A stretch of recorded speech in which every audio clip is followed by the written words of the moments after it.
बानी पीटीआई ने मशरूत मुआफी मांगने का ऐलान कर दिया। अडियाला जेल में 190 मिलियन पाउंड रेफरेंस की समाअत के बाद मीडिया से गुफ्तगू में बानी पीटीआई ने कहा 9 मई की सीसीटीवी फुटेजेस लाई जाएं। अगर पीटीआई के लोग 9 मई वाकयात में मुलविस पाए गए तो मुआफी भी मांगूंगा, उनको पार्टी से भी निकालूंगा और सजा भी दिलवाऊंगा। आजाद उम्मीदवार सियासी जमात में 3 दिन में ही शामिल हो सकते हैं। अदालत ने आजाद उम्मीदवारों को 15 दिन का वक्त दिया जो कानून के खिलाफ है। इलेक्शन कमीशन ने सुप्रीम कोर्ट में निरसानी के लिए दरख्वास्त दायर कर दी। 12 जुलाई का फैसला वापस लेने की इस्तदा। पाकिस्तान मुस्लिम लीग नून और पीपल्स पार्टी ने भी मखसूस हिस्सों के फैसले के खिलाफ निरसानी अपील दायर कर रखी है। सुप्रीम कोर्ट की प्रैक्टिस एंड प्रोसीजर कमेटी ने निरसानी दरख्वास्त को सितंबर की तातीलात के बाद मुकर्रर करने का फैसला किया है।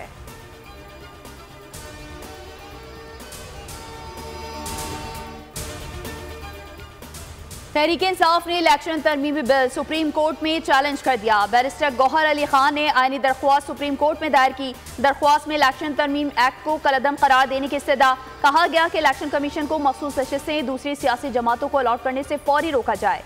खवातीन और गैर मुस्लिम की मखसूस नशिस्तें तहरीक इंसाफ को अलॉट करने का हुक्म दिया जाए।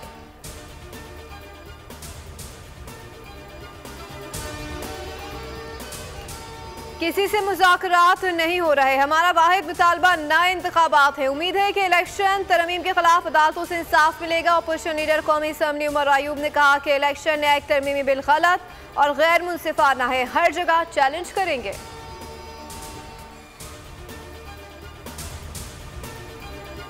हमको यहाँ तसादुम के लिए नहीं आए, हम लड़ने के लिए नहीं आए, हम गोलियां चलाने के लिए नहीं आए। हम पाकिस्तान के 25 करोड़ लोगों का हक मांग रहे हैं। हमारा धरना जारी है और कल इंशाअल्लाह हम मार्च करेंगे मरी रोड पर। 11 तारीख को लाहौर में वज़ीर आला हाउस में धरना होगा और भरपूर धरना होगा, ये जलसा-ए-आम में तब्दील होगा। 12 तारीख को पेशावर में धरना होगा, वो भी जलसा-ए-आम बनेगा। 16 तारीख को मुल्तान में धरना होगा, वो भी जलसा-ए-आम होगा इंशाअल्लाह। हड़ताल का ऑप्शन भी मौजूद है। कल हम मरी रोड पर मार्च करेंगे। अमीर जमात इस्लामी पाकिस्तान हाफिज नईमुर रहमान का ऐलान। कहा 11 अगस्त को लाहौर, 12 अगस्त को पेशावर और 16 अगस्त को मुल्तान में जलसा और धरना होगा। हुकूमत ने संजीदगी नहीं दिखाई तो बिल ना भरो तहरीक शुरू करेंगे। अमीर जमात इस्लामी कराची मनम जफर की मीडिया से गुफ्तगू। कहा हमारे पास शार फैसल पर मार्च का ऑप्शन मौजूद है कि इलेक्ट्रिक का फॉरेंसिक करें, लाइसेंस मुअत्तल करें। दूसरी जानिब हुकूमत और जमात इस्लामी के दरमियान मुज़ाकरात का चौथा दौर आज होगा।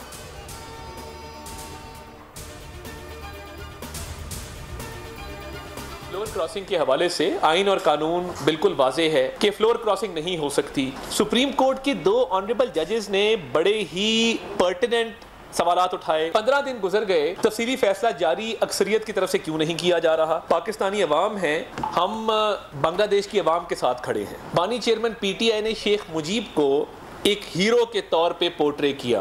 अब जब शेख मुजीब के मुजस्मे वहां पे गिराए गए हैं तो अब वो कहते हैं कि जी ये देखें अवाम ने क्या किया। और कल बैरिस्टर गौहर साहब बात कर रहे थे कि शहबाज शरीफ साहब कुछ सीखें हसीना वाजिद से। भाई साहब, एक स्टैचू गिरने से आपने अपना ईमान बदल लिया। पाकिस्तान के अवाम बांग्लादेश के साथ खड़े हैं। अब एक जमात को अपना बयानिया बदलने की जरूरत है। बानी पीटीआई ने अपना मुवासा शेख मुजीबुर रहमान से किया था। वफाकी वज़ीर इत्तलात ततार ने कहा कि इलेक्शन एक्ट तरमीमी बिल को कसरत राय से मंजूर किया गया। फ्लोर क्रॉसिंग के हवाले से आइन कानून वाज़ेह है।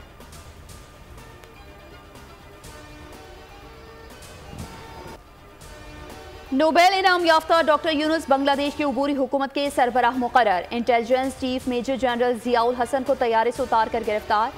ढाका छावनी मुंतकिल कर दिया गया। फौज, पुलिस और दीगर इंतजामी इदारों में उखाड़ पछाड़ का सिलसिला जारी। अटॉर्नी जनरल AM अमीनुद्दीन भी मुस्ताफी। हसीना वाजिद के करीबी साथी समझे जाते हैं। मुतादिद मुलाजमीन और अफसरान दफातर से गैर हाजिर।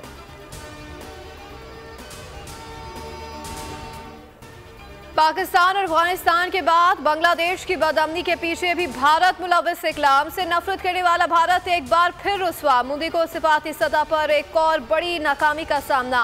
भारत को अंदाजा ही नहीं था कि शेख हसीना की आमराना हुकूमत से अवामी नफरत इस हद तक पहुंच जाएगी कि वो इक़्तिदार से फरार होकर उसके गले की घंटी बन जाएगी। इंडिया के लिए ये वैसा ही धचका है जैसा उसे अफगानिस्तान में भारी सरमायाकारी के बाद अमेरिका के जाने पर मिला था।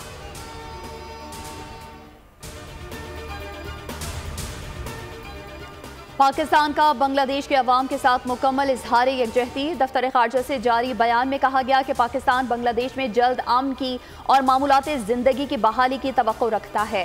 पाकिस्तान को यकीन है कि बांग्लादेशी अवाम का इत्तेहाद और दोबारा उभरने की क़ुव्वत एक बेहतर मुस्तकबिल की जानिब जाएंगे।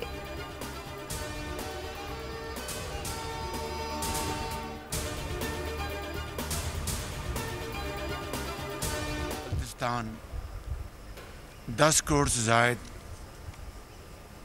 दरख्त लगाए जाएं, जिससे कि न सिर्फ हमारा खुदादाद मुल्क पाकिस्तान खूबसूरत होगा। मानसून शजरकारी मुहिम 2024 का आगाज। मानसून सीजन में 10 करोड़ से ज्यादा पौधे लगाए जाएंगे। वज़ीर आज़म शहबाज शरीफ ने पौधा लगाकर शजरकारी मुहिम का आगाज कर दिया। तकरीब से खिताब में कहा कि आलूदगी से पाक सब पाकिस्तान के लिए सबको मिलकर काम करना होगा।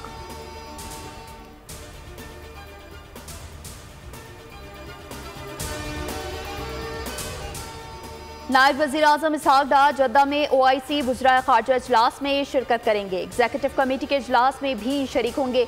इजलासों में फ़लस्तीनी अवाम के खिलाफ जारी इसराइली जराइम पर तबादला ख्याल किया जाएगा। नायब वज़ीर आज़म इसहाक डार का मदीना मुनव्वरा पहुँचने पर सऊदी हुकाम ने इस्तकबाल किया।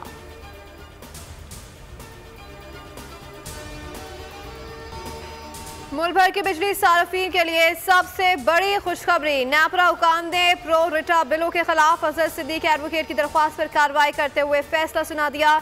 डेस्कोस को प्रो रिटा बिल जारी करने से रोक दिया गया। असल यूनिट्स के मुताबिक सार्फिन को बिजली बिल भिजवाने का हुक्म। नेपरा ने प्रो रेट बुनियाद पर अप्रैल से जून तक असल बिल के अलावा तमाम यूनिट्स की रकम सार्फिन को वापस करने और बिल ताखीर से जमा करवाने वालों की इजाफी रकम भी वापस करने का हुक्म सुनाया। तमाम डेस्कोस को खराब मीटर फौरी तब्दील करने का भी हुक्म दे दिया गया।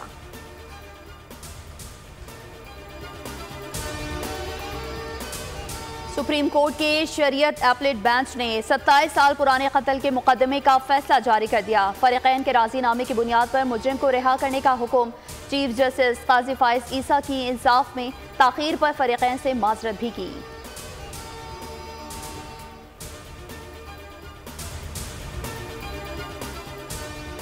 ट्रंप पर कातिलाना हमले में कोई पाकिस्तानी मुलविस नहीं। व्हाइट हाउस ने वाज़ेह कर दिया, कहा कि आसिफ मर्चेंट का साबिक अमेरिकी सदर पर हमले से कोई ताल्लुक नहीं। अमेरिकी महकमा इंसाफ ने भी आसिफ मर्चेंट के ट्रंप पर हमले की खबरों की तरदीद कर दी। अमेरिकी मीडिया ने आसिफ मर्चेंट की हेडलाइंस पर ताल्लुक हमले से जोड़ा था।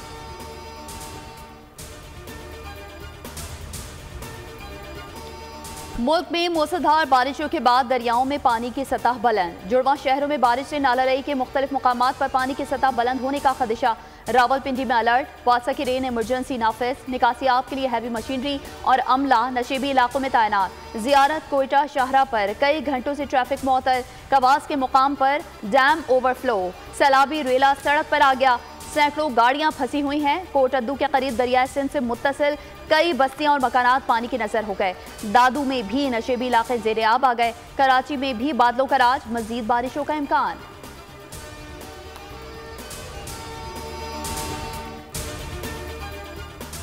कल रक्षा पसा, आज डंपर धंसा, कर शायद कंटेनर गिरेगा। कराची की सड़कें भारी भरकम डंपर भी निकलने लगी। कोरंगी शाह फैसल ब्रिज में 2 रोज के वक्फे से रिक्शे के बाद डंपर भी घड़े में गिर गया।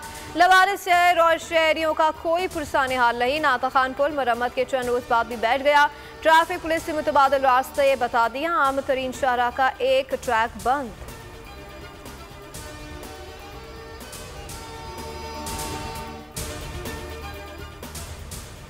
नई सड़कें खराब कैसे हुई? मेयर कराची बैरिस्टर मुर्तज़ा वहाब का सड़कों की अबतर सूरत हाल पर नोटिस। सिंध हुकूमत और वर्ल्ड बैंक के इदारे क्लिक के सरबराह को मरासला जारी कर दिया। रिपोर्ट तलब कर लिए। मरासले में सवाल उठाए गए। पूछा गया गुज़िश्ता और रवा साल जिन सड़कों को बेहतर किया उनकी मौजूदा हालत खराब है। मंसूबों की जाँच के लिए तैनात EA कंसल्टेंट्स का काम उन तमाम मंसूबों की डिजाइनिंग से लेकर उनकी देखभाल था, लेकिन बारिश के दौरान सड़कों की हालत खराब रही। शहरियों का दुश्वारियों का सामना रहा।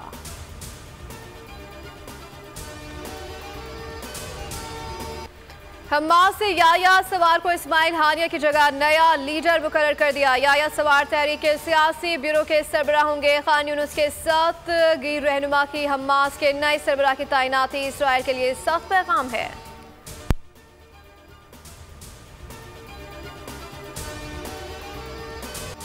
गजा में इसराइली बमबारी से मजीद 40 फलस्तीनी शहीद। इसराइली फौज का मकबूजा मगरबी किनारे के शहर कलकीलिया पर धावा। छापों और फिजाई हमलों में 12 फलस्तीनी शहीद हुए।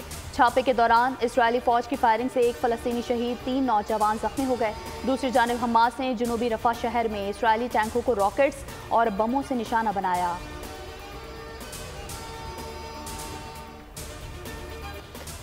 मक्का और गिरदुनवा में मुसलधार बारिश, 3 अफराद सैलाबी रेले में बहकर जाँ बहक। डूबने वालों में 35 साल शख्स और 2 लड़के शामिल। जासान, मदीना मुनव्वरा और नजरान में भी बारिश का इम्कान। मस्जिदुल हराम में उम्रा ज़ायरीन बारिश के दौरान तवाफ और इबादत में मसरूफ रहे।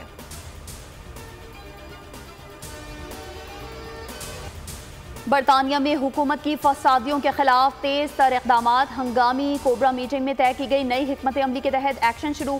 फसादात में मुलविस 400 अफराद को गिरफ्तार कर लिया गया। 100 से ज़ायद पर फर्द जुर्म भी आयद कर दी गई। वज़ीर आज़म केयर स्टार्मर ने खबरदार किया कि गिरफ्तार होने वाले अफराद को रिमांड पर रखा जाएगा।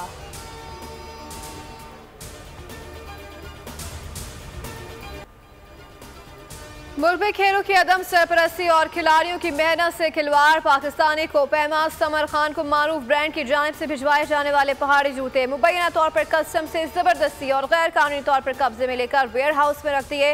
हुकाम वेयर हाउस का किराए के नाम पर समर खान से 50,000 का मुतालबा। समर खान ने वज़ीर आला पंजाब समेत दीगर हुकाम से अपील। लाहौर कसम पर बरस पड़ी, कहती हैं कि अगर खिलाड़ी अपनी मेहनत से अपना मकाम बना रहे हैं तो कम अज़ कम उनकी राह में मुश्किलात पैदा ना की जाएँ।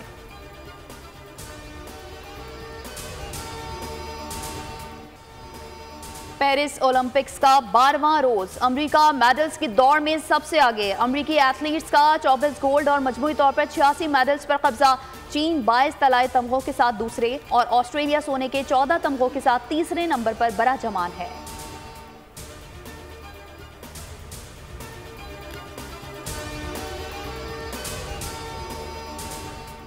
पेरिस ओलंपिक से भारत को शर्मिंदगी का सामना। भारतीय खातून रेसलर को गोल्ड मेडल मैच से कबल डिस्क्वालीफाई कर दिया गया। फोगाट का वजन मतलूबा हद से 100 ग्राम ज्यादा पाया गया। फोगाट सदमा बर्दाश्त न कर सके, अस्पताल में दाखिल करवाना पड़ा।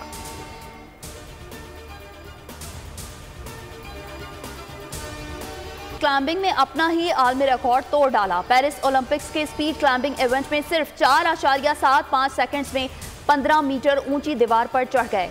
स्पेनिश वर्ल्ड चैंपियंस ने मिक्स मैराथन रेस वॉक में गोल्ड मेडल जीत लिया। अल्वारो और मारिया ने मुकर्ररा फासला 2 घंटे 50 मिनट 31 सेकंड्स में तय किया। एक्वाडोर ने सिल्वर और ऑस्ट्रेलिया ने कांसे का तमगा हासिल किया। और बेटी को अगवाकारों के चुंगल से छुड़ाने का मिशन। जिंदगी की बाजी लगा देने वाली बहादुर माँ की कहानी। एक्शन से भरपूर हॉलीवुड मूवी पैराडॉक्स इफेक्ट्स का ट्रेलर जारी। फिल्म 24 सितंबर को रिलीज की जाएगी।